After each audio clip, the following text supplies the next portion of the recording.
Les transferts officiels du vendredi 27 juin, c'est parti les gars. On commence tout d'abord avec le Hongrois Milos Kerkez. Et ça y est les gars, il quitte Bournemouth, direction Liverpool, c'est fait. Prix de l'opération 47 millions d'euros. Donc en gros, ça va donner un bon de sortie à Robertson qui devrait du coup quitter Liverpool et rejoindre lui l'Atlético Madrid. Et concernant cette équipe de Liverpool, très active sur ce début de mercato. Donc Liverpool a déjà dépensé plus de 223 millions d'euros avec Wirtz 136, Kerkez 46 et Jérémy Frimpong 40 millions. C'est officiel également concernant Djumaba. Il quitte Manchester City et part en prêt pendant une saison du côté de l'OGC Nice. N'oubliez pas que ce joueur avait déjà été prêté en France à Lens de janvier jusqu'à maintenant.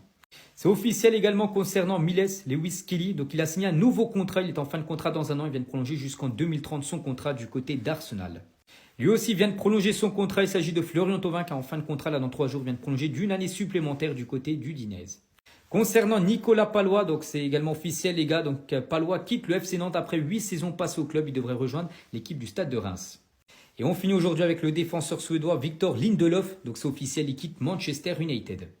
Les actus mercato du vendredi 27 juin, c'est parti. On commence tout d'abord avec le joueur Théo Hernandez, donc défenseur gauche français de l'AC Milan.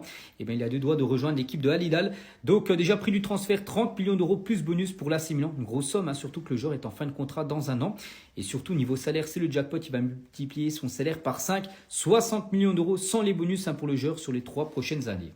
Des nouvelles également concernant l'attaquant marocain Hamza Igamane, donc attaquant des Glasgow Rangers, un très bon joueur et c'est l'Olympique de Marseille qui veut le joueur en plus de Lille avec qui le joueur est déjà tombé d'accord. L'OM est également sur le buteur marocain, donc les Lillois ont de l'avance dans ce dossier et vont formuler une première offre officielle aux Glasgow Rangers pour s'offrir Hamza Igamane. Et on finit aujourd'hui avec l'équipe de Como qui s'accorde avec l'AC Milan pour Malick Thiaw, donc défenseur allemand de l'équipe milanaise, mais il pourrait rejoindre l'équipe de Como. Donc Como est prêt à proposer 25 millions d'euros à l'équipe de Milan pour s'offrir le joueur allemand. Maintenant, c'est au joueur de décider est-ce qu'il veut rester à Milan ou rejoindre Como. Donc le club, toujours entraîné par Fabregas, l'équipe de Como, souhaite également boucler le deal avec Morata.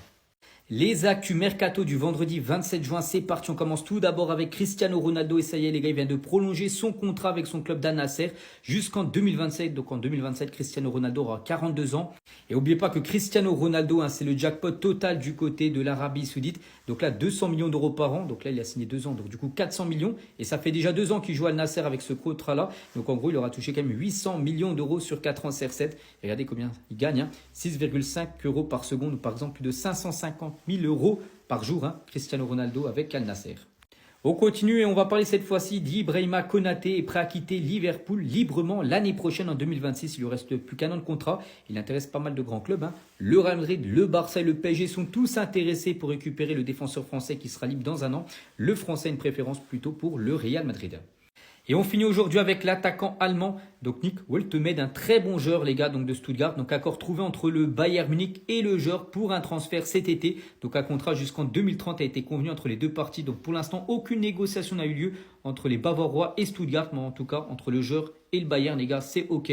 Donc après, pour l'instant, Stuttgart souhaite conserver son joueur sous contrat jusqu'en 2028.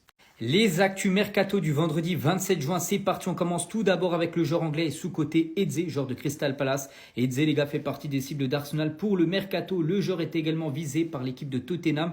La clause libératoire du joueur anglais est estimée aux alentours des 80 millions d'euros. Des nouvelles concernant Paul Pogba, on peut le voir là. Donc c'est une photo qui date d'hier, les gars. Hier soir, il a atterri à Nice. Bon, pas pour jouer à Nice, mais plutôt à Monaco. Nice et Monaco, c'est juste à côté. Donc il devrait passer aujourd'hui sa visite médicale. Et si tout est OK, soit dans la journée, soit peut-être demain, les gars. Ça pourrait être officiel. Et c'est exactement pareil pour Ansu Fati, une photo qui date exactement d'hier, jeudi. Donc il était avec son père, direction Monaco, tout simplement pour signer également son contrat. Donc lui aussi aujourd'hui, journée de visite médicale et peut-être signature dans la foulée. Et on finit aujourd'hui avec l'Olympique de Marseille. Les AS Roma sont dans une impasse concernant l'échange Evan Ndika et Ismaël Koné que j'avais parlé hier. Pourquoi ? Parce qu'une grande différence existe entre l'évaluation des deux joueurs. Parce qu'actuellement sur le mercato, Evan Ndika coûte beaucoup plus cher bien sûr qu'Ismaël Koné. Et bien sûr l'AS Roma pourrait se faire rouler.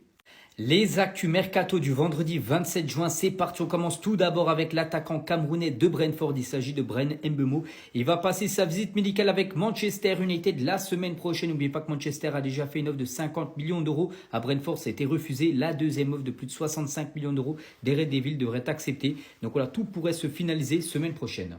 Des nouvelles également concernant Mana, donc joueur ghanéen de l'équipe de Southampton. Il va quitter Southampton et la Championship, donc deuxième division anglaise, pour rejoindre l'Atalanta Bergame et jouer la Ligue des Champions. Montant du transfert 17,5 millions d'euros plus 4 millions de bonus. Southampton aura une clause de 15% sur une future revente.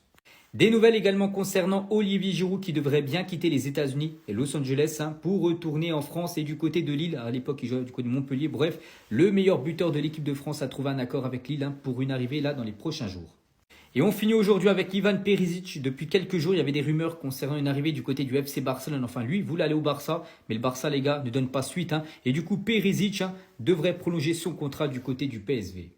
Le FC Barcelone est en conflit total actuellement, les gars, avec Bilbao. Au sujet, bien sûr, de Nico Williams. C'est officiel. Bilbao a saisi la Liga pour exprimer ses doutes sur la capacité du Barça à recruter de nouveaux joueurs dans le cadre du fair play financier. Le club insiste sur le fait qu'il défendra ses intérêts et veillera à l'application des règles parce qu'en gros, Bilbao, ils veulent pas du tout lâcher Nico Williams. Surtout, ne pas le lâcher au FC Barcelone. Ils sont prêts à le vendre à n'importe quel club, sauf au Barça.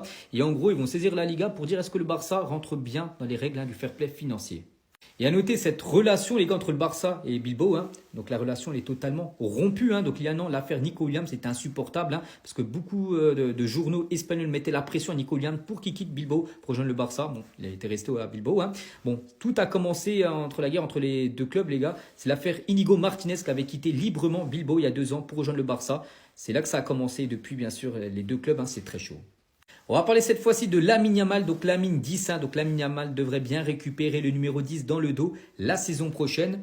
Et concernant toujours Lamine, donc actuellement en vacances, donc il est plus au Brésil avec Neymar, il retourne en Espagne et du côté d'Ibiza. Et à noter, on apprend qu'il est sur un yacht avec ses amis. Il loue quand même 5 000 € par jour, bien sûr, pour être sur ce yacht. Et on peut voir les gars qui s'amusent pas mal, bien sûr, Lamine Yamal avec beaucoup d'amis et pas mal de filles. Donc à lui, bien sûr, de bien profiter. Retour à l'entraînement le 13 juillet prochain, le jour de son anniversaire. Lionel Messi va retrouver le Paris Saint-Germain donc après-demain pour la Coupe du Monde des clubs. C'est vrai que Messi du côté du PSG garde pas que des bons souvenirs. Donc Messi avait le sentiment que le PSG protégeait Mbappé. Donc un témoin de l'époque raconte le mal-être de Messi à Paris. Donc il n'a pas passé un bon moment à Paris et ne pouvait pas sortir et se retrouver au milieu de la rivalité Neymar-Mbappé. Il avait le sentiment que le club protégeait le Français. Il n'a même pas été honoré pour ce titre de champion du monde, bien sûr avec l'Argentine. Le problème c'est que l'Argentine avait gagné contre la France. Donc c'était compliqué de fêter ça. Donc à Barcelone c'était un dieu. Il avait l'habitude d'emmener ses enfants à l'école, le soleil, tout ça.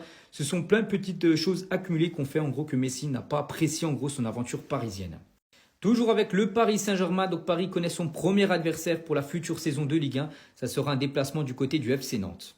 Et concernant cette première rencontre, donc le PSG a déjà demandé à la LFP de remporter sa première journée de Ligue 1 contre Nantes en raison de la Coupe du Monde des clubs qui pourrait se finir le 13 juillet prochain. En cas de finale, le club ne bénéficierait que d'un mois de repos avant la reprise. Il ne faut pas oublier aussi que Paris jouera contre l'équipe de Tottenham le 13 août prochain. Donc voilà, tout ça font que Paris aimerait jouer contre Nantes un peu plus tard dans la saison. Le Real Madrid a peut-être trouvé la nuit dernière son nouveau dispositif pour la saison prochaine. Donc le Real Madrid a joué en 3-5-2 comme jouait souvent le Bayer Leverkusen saison dernière avec Xabi Alonso. Donc ils ont joué en 3-5-2 durant la première mi-temps. Ils ont su marquer de buts. Donc peut-être le nouveau dispositif bien sûr du Real. Et concernant un joueur qui a été très bon la nuit dernière contre Salzbourg, c'est bien sûr Vini Junior, buteur et passeur des Vini Junior.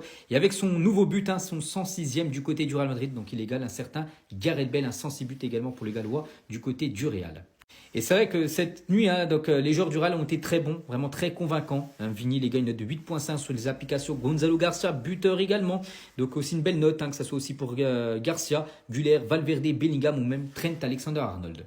Du coup, prochain match pour le Real Madrid, les gars, ça sera la Juventus Turin. Et le Real Madrid affrontera la Juventus Turin en match officiel pour la première fois depuis 2018. C'était en quart de finale de Ligue des Champions, on se souvient tous de ce qui s'était passé. Ce retour acrobatique de CR7. Et on finit les gars avec Luka Modric et désormais n'importe quel match peut être le dernier de Luka Modric parce que là on rentre dans les matchs élimination directe. Donc n'oubliez pas qu'il partira après la Coupe du Monde des clubs.